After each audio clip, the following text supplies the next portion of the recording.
பாட்டாளி சொந்தங்களே, அன்புமணி தம்பிகளே வணக்கம். சேலத்தில் ஒரு செல்லாத கட்சிக்கு ஒரு பொதுக்குழு, அதுக்கு டாக்டர் ராமதாஸ் தலைமை. இந்த உருப்படாத பொதுக்குழு பற்றி நம்ம ஏற்கனவே பேசியிருக்கோம்.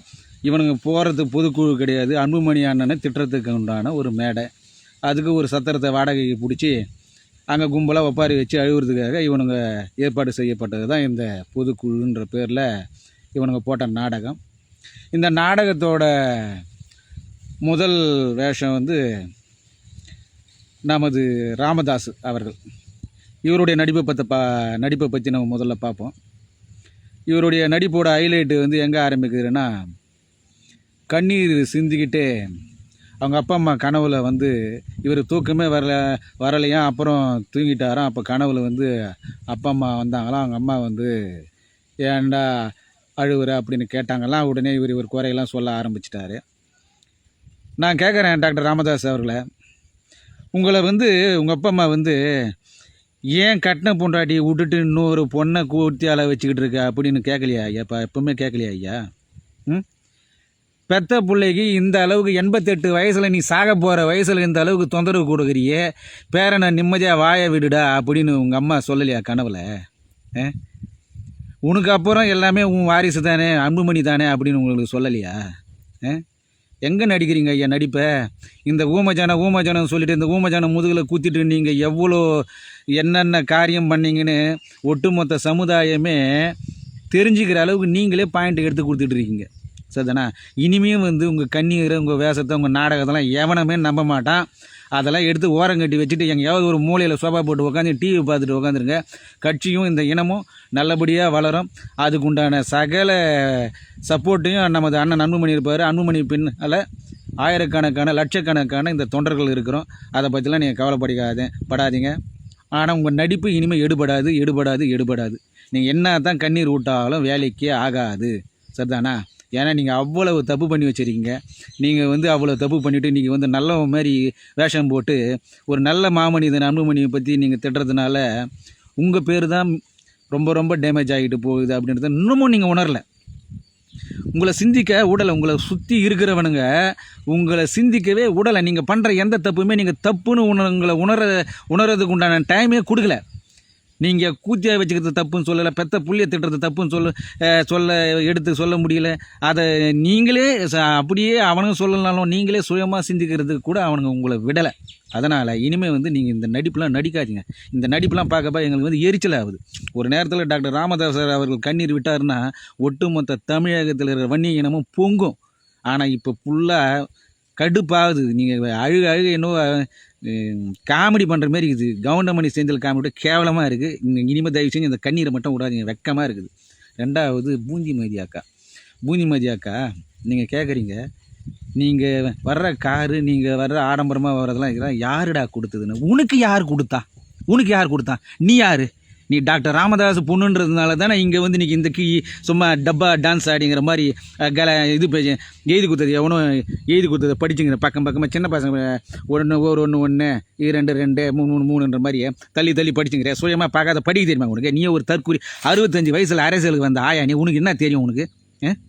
உனக்கு பதவி, உன் பெரிய பிள்ளைக்கு பதவி, உன் சின்ன பிள்ளைக்கு பதவி. இதை உங்கள் அப்பா வீட்டு கட்சியா?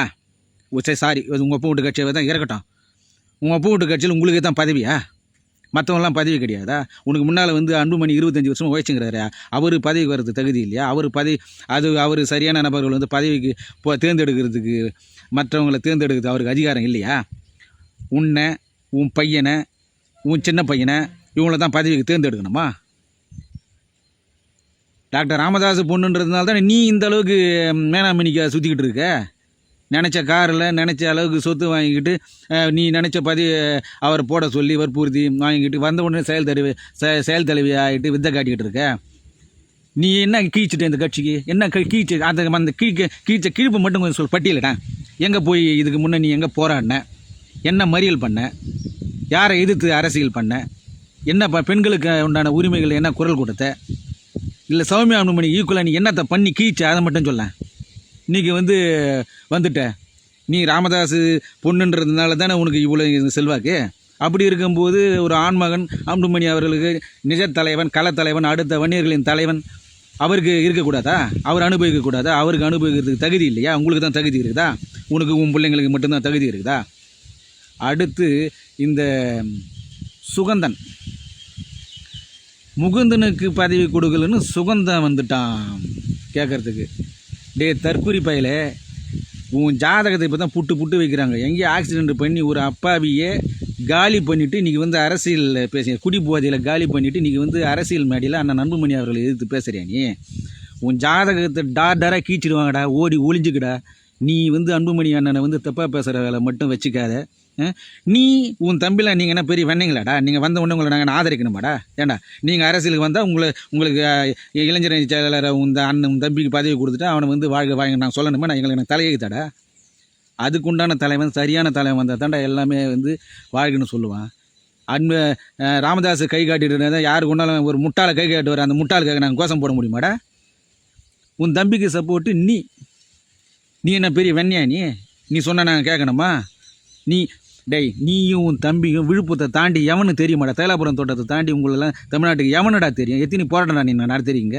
ஏண்டா ராமதாஸ் தயவில் ஏதோ ஒரு பதவிக்கு வந்துட்டு இன்றைக்கி அன்புமணி அண்ணனை வந்து எதிர்த்து பேசி அவருக்கு வந்தால் தக்காளி சட்னி, எங்களுக்கு வந்தால் ரத்தம். ஆமாண்டா, அவருக்கு வந்தால் தக்காளி சட்னி தான். ஆமாம், உங்களுக்கு வந்தால் ரத்தம் தானே வரும். உண்மையாக உங்களுக்கு ரத்தம் தானே வரும். இனிமேல் நீங்கள் பேசுகிற பேச்சுக்கு மாவனங்களை உங்களுக்கு வந்து ரத்தம் தான் வரும். நீங்கள் இந்த கட்சிக்கு என்ன கீச்சிட்டிங்க? உங்களுக்கு வந்து நாங்கள் சாதாரண தொண்டனுக்கு வந்து உங்களுக்கு கோஷம் போடணும். உங்கள் அம்மா, நீ, உன் தம்பி, நீங்கள் அப்படி பிடுங்கி தள்ளிட்டீங்களே இந்த கட்சிக்கு. நாங்கள் உங்களுக்கு கோஷம் போட்டு உங்கள் பின்னால் வரணும். எங்கள் தலைவன் அன்புமணி தாண்டா. நீ எத்தனை கூட்டம் போட்டு உன் குடும்பமே ஒப்பாரி வச்சாலும் சரி, உங்கள் பாட்டனை சேர்த்துக்கிட்டு நீங்கள் ஊராக போய் ஒப்பாரி வச்சாலும் உங்கள் பப்பு இனிமேல் வேகாது. சரிதானா? உங்களை சுற்றி இருக்கிற அல்லகை பசங்க உங்ககிட்ட பிடுங்கி தூண்டுறதுக்காக உங்களை வச்சு குரலி வித்தை காட்டிக்கிட்டு இருக்காங்க. அது தெரியாமல் நீங்கள் வந்து மேடை போட்டு உங்களால் வந்து இந்த சேலம் மாவட்டம், அந்த பக்கத்தில் விழுப்புரம் மாவட்டம், இந்த மாதிரி ஏரியாவை தான் இந்த திருவண்ணாமலை மாவட்டம்லாம் காலை வைக்க முடியாது. காலை வச்சுங்க, அப்புறம் வந்து பாட்டாளி மகன்லாம் வந்து செருப்பை கையில் எடுத்துக்குவாங்க அவங்கள. நீங்கள் பேசுகிற பேச்சுக்கலாம் தருதலை பசங்களா. பொதுக்குழு கூட்டம்னா வந்து நீ கட்சி 1000 உங்கள் கட்சிக்கு பேரை வச்சுக்க, 1000 தொண்டனை சேர்த்துக்க, 1000 தீர்மானத்தை போட்டுக்க, எதனா பேசிட்டு போ. அன்புமணி, சௌமியா, அன்புமணி இவங்களை பற்றி பேசுகிறதே வேடா உங்களுக்கு தொழில். மானம் ஈனம் சூடு சொரணிலடா. சோறு தாண்டா திங்குறீங்க. ஏண்டா படுத்துக்கிட்டு மேலே காரி தூப்புனா எவன் மேலே வீங்க? உங்கள் மேலே தாண்டா வீங்க. அந்த மாதிரி தாண்டா. நீங்கள் இந்த பாமக கட்சிக்காக என்ன துரும்ப கிள்ளி போட்டீங்க? நீங்கள் சொல்லு. உங்கள் அம்மா, உன் தம்பி, நீங்களாம் வந்து இந்த பாமக வளர்ச்சிக்கு என்ன துரும்ப கிள்ளி போட்டிங்கன்னு மட்டும் சொல்லுங்கள். ராமதாஸோட தயவில் விதவிதமான காரில், விதவிதமான ஹோட்டலுக்கு, விதவிதமாக டூர் போய் சுற்றிக்கிட்டு இருக்கீங்க.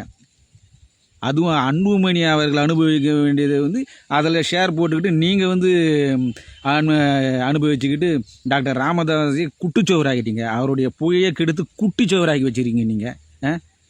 இதை தானே நீங்கள் செஞ்சீங்க. வேறு என்ன செஞ்சீங்க இந்த கட்சிக்காக? அப்படி இருக்கும்போது உங்கள் பின்னால் நாங்கள் ஏண்டா வரோம்?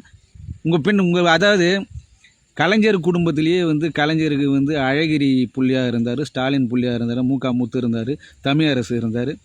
அவ்வளவு பேர் இருந்தோம். ஸ்டாலின் என்கிற ஒரு முகத்தின் பின்னால் தான் ஒட்டுமொத்த திமுககாரன் போகிறான். அது வந்து அரசியல் முன்னெடுப்பு எடுக்கிறவங்களோட அந்த தகுதி, அவங்களுடைய குணம், அதை பார்த்து மக்கள் தானாகவே போகிறோம். யாரையும் வந்து காசு கொடுத்துலாம் எவனையுமே கூப்பிட்டு உட்கார வச்சு நிறுத்த முடியாது ரொம்ப நாளைக்கு. சரிதானா? காசு கொடுக்குறவங்க தான் ஜாலரை தட்டுவான். காசு கொடுக்குறது நின்று போனவுடனே ஓடிடுவான். அந்த மாதிரி டாக்டர் ராமதாஸை அடுத்த அடையாளம் அன்புமணின்னு ஆகிப்போச்சு. அன்புமணி பின்னால் தான் எல்லாம் போவான். நீங்கள் என்ன மடை கட்டினாலும் வேலைக்கு ஆகாது. சரிதானா? அது இயல்பாகவே நடக்குது. இதுக்கு நீங்கள் ஏன்டா தடை போட்டுட்டு கிடக்குறீங்க?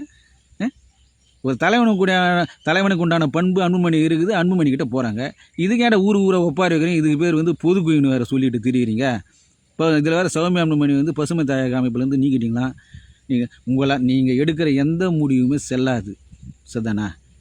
ஊரே காரி முயுது நீங்கள் எடுக்கிற ஒவ்வொரு முடிவும். அதாவது வீட்டுக்கே மதிக்காத பிள்ளையை வச்சுட்டு இருக்கிற அப்பன் கூட டாக்டர் ராமதாஸை பார்த்து வெக்கப்படுறான். இன்றைக்கி காரி துப்புறான், நடு ரோட்லேயே காரி துப்புறான். உண்மையாகவே ஒரு நம்ம ஏதாவது ஒரு 2 டீ கடையில் போய் டீ பண்ணி நின்னோம்னா அங்கே கண்டிப்பாக ஒரு 4 பேராவது ராமதாஸுக்கு அதே காரி துப்புறான்.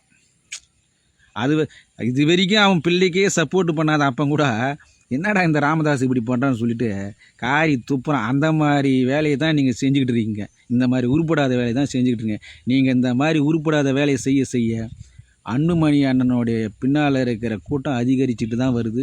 எந்த விதத்துலையும் குறைபாடு இல்லை. பாமக முன்பை விட மிகவும் எழுச்சியாக இருக்குது. இது உண்மையிலேயே ரொம்ப சந்தோஷமாக இருக்குது. நீங்கள் கதறது ஒரு விதத்தில் சந்தோஷமாக இருக்குது. அண்ணன் அன்புமணி பின்னால் எங்களை மாதிரியான அன்புமணி தம்பிகள் அவர் பின்னால் இப்போது மிகவும் பலமாக நிற்கிறது. இன்னமும் எங்களுக்கு சந்தோஷமாக இருக்குது.